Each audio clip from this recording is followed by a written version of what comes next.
Here's an example of one of the running analysis we do at Performance PT. This is one of our therapists, Rob Grudadoria, who we're just going to take you through some of the major points that we look for in a running analysis, just guide you through some of the key components. So the first thing we do is we let the video run. We take two videos, one from the side, 2 to 3 videos, one from the side, one from the back, one from the front. And we're kind of looking at those finer points. Once we have the video, we'll slow this down to about 1/8 of a second. And we're going to go through some of those major points. So one of the first major points we look for is everybody's running form is a little bit different. There's a lot of wrong and right ways and good and bad habits that allow us to change our form or modify our form. What we try to focus on is looking for those key components that we know must exist in pretty much everybody's running form to minimize the risk of injury and to maximize efficiency and performance. So the first thing we want to look at is in an average runner we should have about an 8% forward lean or an 8-degree forward lean. And that forward lean should be marked around your ear, your shoulder, your greater trochanter, and then right where that foot hits the ground,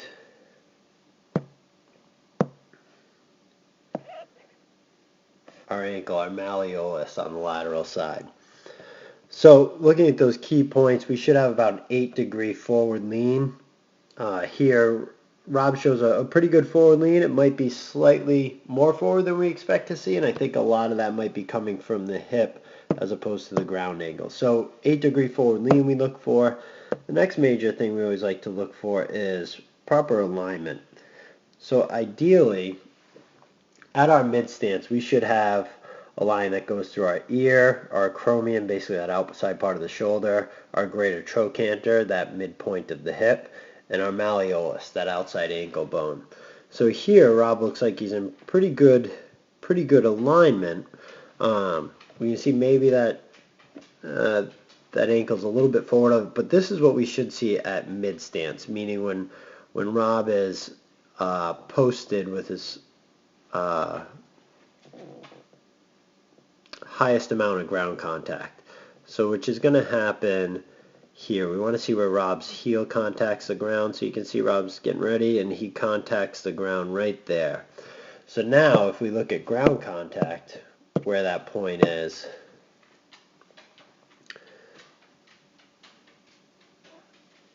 we draw it basically from ear to heel. A lot of things are back, which is typically a sign that maybe someone is overstriding, which once you overstride, it can create a lot of problems throughout the knee, the hip, the ankle, our plantar fasciitis, our knee OA. A lot of times you'll hear runner's knee. So it can lead to a slew of injuries. So the other thing we can take a look at is the angle of Rob's knee at ground contact. So again, we go from about that greater trochanter to the knee down to the ankle. So Rob is actually 156 degrees, which is within the norm. We want to see you under 160 degrees. Too much knee extension, like if Rob was to be contacting the ground here, with his knee straight out like that, there's really an inefficiency of the quad and it doesn't allow it to absorb shock. So some of the common aspects we look for, and again looking at where that heel strike is. Then one of the other major components we look for is ground contact. How much time do you spend, or how many steps do you take over the course of a minute? So to save you the calculation, Rob, we figured out a ground contact of 84 on one side, so we double that. We were at 168 steps per minute, which is below where we want to see. We want to see it about 180 to 185. This will maximize the amount of turnover you have and minimize the amount of ground contact. If we minimize the amount of time we're in contact with the ground, we minimize the amount of joint compression forces, which can lead to injuries. So some of the key components there we saw. And what we focus on is really trying to come up, once we find some areas where there could be some slight improvement in running form, we combine that with a mechanical analysis and a movement screen that identifies possibly muscle imbalances or asymmetries that could be causing that.